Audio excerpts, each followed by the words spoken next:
Eu sei que a maioria das pessoas que vai ver esse vídeo me conhece lá do Instagram. E eu queria contar um pouquinho, resumidamente, de como foi essa minha história com esse perfil do Instagram para falar sobre nutrição. Há alguns anos atrás, eu criei o meu perfil do Instagram, pessoal mesmo, para postar coisas minhas, para postar academia, para postar foto de comida, como todo mundo faz. E aí eu comecei a ver que a nutrição estava indo por um caminho muito estranho. Quando a gente entra em contato com esse mundo das redes sociais, acaba vendo toda a bagunça que está virando a área da saúde, né?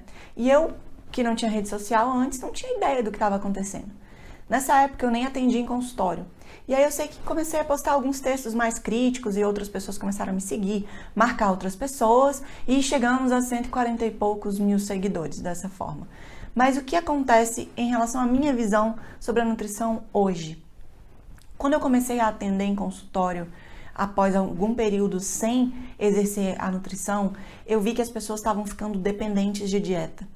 Eu atendia qualquer tipo de público. E aí chegava aquele pessoal do eu quero emagrecer, eu quero ganhar massa magra, e eu que tinha sido acostumada mais com uma nutrição clínica, mais com uma nutrição para tratar doença, comecei a ver que as pessoas estavam procurando a nutrição única e exclusivamente por estética. A maioria nem sequer estava preocupado com a saúde. Então comecei a ver aqueles usuários de anabolizantes, pessoas fazendo loucura, pessoa que não queria ter alta do nutricionista, mesmo já estando com um percentual de gordura normal.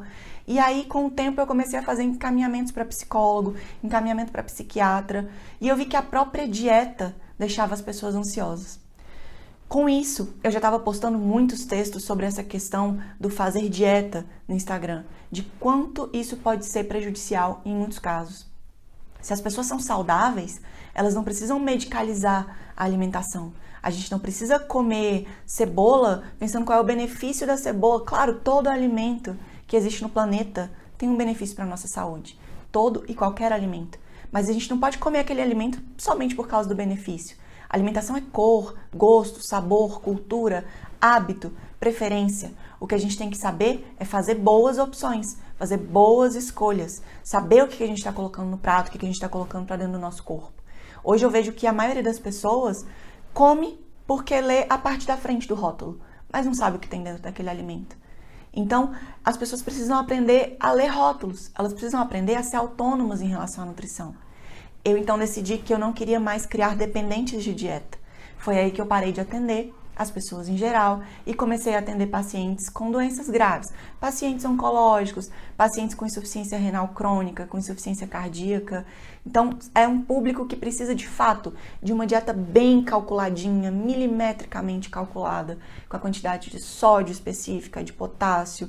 Então, é difícil você dar uma orientação genérica para uma pessoa com insuficiência renal crônica, porque ela precisa mesmo de uma prescrição de acordo com o peso dela, com o caso dela, com a proteinúria, se há ou não, diferente das pessoas saudáveis. As pessoas saudáveis podem simplesmente aprender a se alimentar, serem autônomas. Toda vez que você precisa consultar um papel para comer, isso gera uma certa ansiedade. Vamos supor que você acorda num dia de manhã e quer comer ovo e tomate. Mas na sua prescrição tá queijo e pepino. Como que você vai fazer para trocar ovo e tomate por queijo e pepino e você não sabe o que é ovo, o que é tomate, o que é que tem em cada um? Seria uma substituição possível? Seria.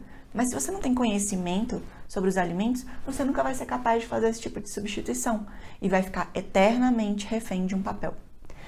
Foi então que eu comecei a ter a ideia de fazer os cursos para as pessoas, não só saudáveis, como as pessoas com algum tipo de patologia que não dependa de uma dietinha calculada certinha. Exemplo, diabéticos, síndrome de ovário policísticos, síndrome do intestino irritável. A maioria dessas pessoas precisa apenas de orientação.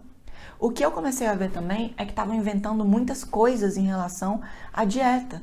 Então, criando dieta para endometriose, criando dieta para autismo, isso tudo pode causar danos graves na vida das pessoas, porque mexe com a parte emocional. Toda vez que a gente fala em comida, a gente fala em emoção, a gente fala em sentimento. Não tem aquela história de, nossa, a comida da minha mãe, a comida da casa da minha avó. Comida é emoção. A gente não pode dissociar isso do hábito alimentar, do ato de se alimentar, de forma alguma.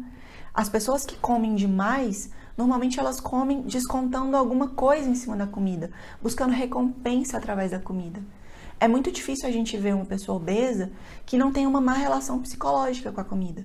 Normalmente essas pessoas são ansiosas, são depressivas, comem porque estão entediadas, comem porque estão tristes, comem para buscar prazer. E isso não é uma relação saudável com a comida, isso é uma relação doentia. E essa situação que a gente vê hoje, das pessoas tão dependentes de dieta, querendo novas dietas, seguindo o modismo, com medo de se alimentar, medo de carboidrato, medo de gordura, medo de tudo, medo de cenoura, medo de banana, isso é muito absurdo. Então eu quero, de fato, quebrar essa corrente que está sendo criada de terrorismo nutricional. Iniciar uma corrente do bem, uma corrente em que você saiba fazer escolhas porque você tem conhecimento sobre nutrição. E a ideia do curso foi exatamente essa.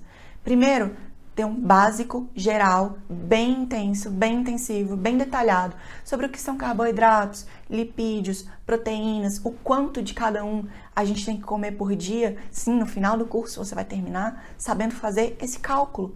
Mas a ideia é que, além de saber fazer o cálculo, você saiba, especialmente, intuitivamente, fazer suas escolhas saudáveis. A gente tem várias ferramentas para poder chegar nesse nível de conhecimento. A gente tem que saber ler rótulos, a gente tem que saber mexer numa tabela de composição dos alimentos, a gente tem que saber o que é carboidrato, lipídio, proteína direitinho, a gente tem que saber um pouquinho de matemática também, né? Porque nessa vida não dá para viver sem um pouquinho de matemática. E eu quero explicar isso para vocês. Então a intenção do curso é justamente essa, é fazer você fazer as pazes com a comida, é fazer com que você seja autônomo ou autônoma em relação à alimentação. Chega de dieta prescrita no papel, a maioria das pessoas não precisa disso.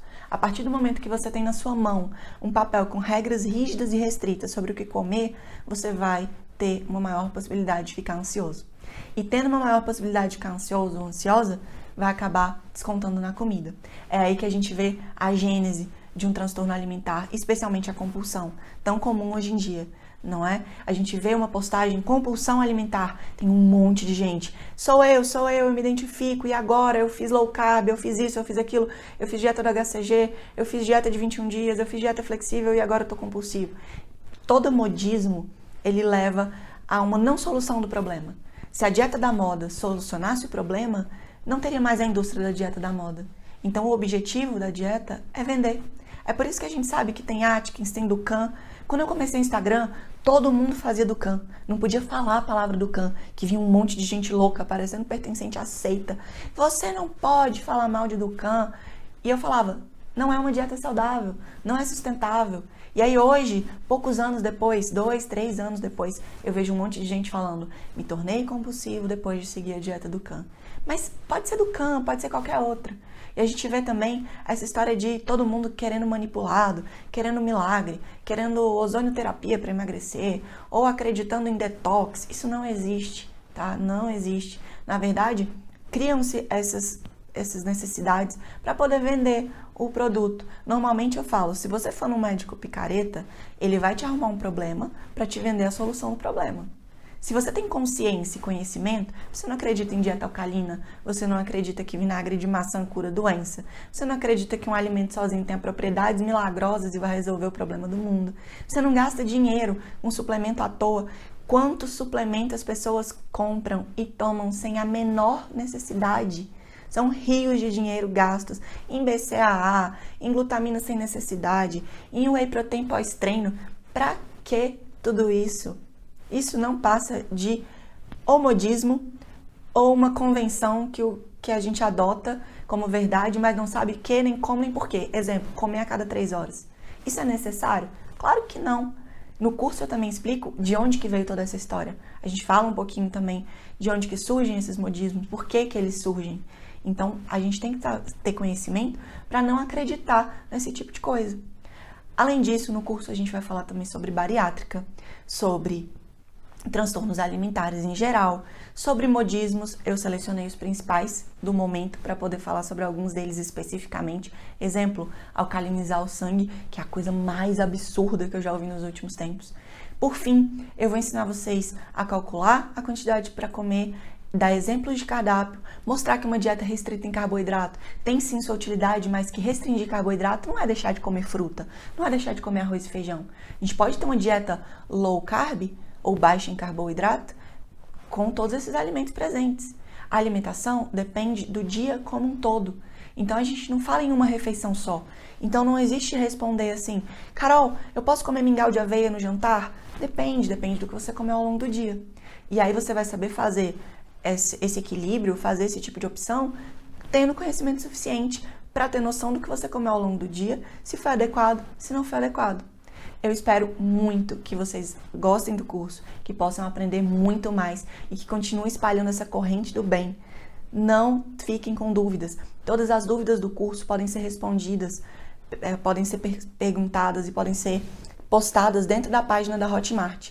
Eu respondo com no máximo 24 horas todas as dúvidas sobre o curso. Alimentação infantil, alimentação para gestante, alimentação para lactante, tudo isso está sendo abordado no curso. São horas e horas e horas de muito conteúdo. Além de tudo, eu postei 2 palestras. A palestra sobre glúten, leite e pediatria, que foi dada no Congresso de Pediatria, e a palestra da Sociedade Brasileira de Cardiologia sobre doenças cardiovasculares e nutrição. Além dos vídeos, além das palestras, além das aulas online, existem também materiais de apoio em PDF para vocês baixarem, inclusive o novo e-book. Eu espero muito que seja útil, que cada um de vocês mude a visão em relação à alimentação e que passe a ser uma pessoa saudável de verdade, tanto do corpo quanto da mente. Vejo vocês nas aulas. Tchau, tchau e muito obrigada!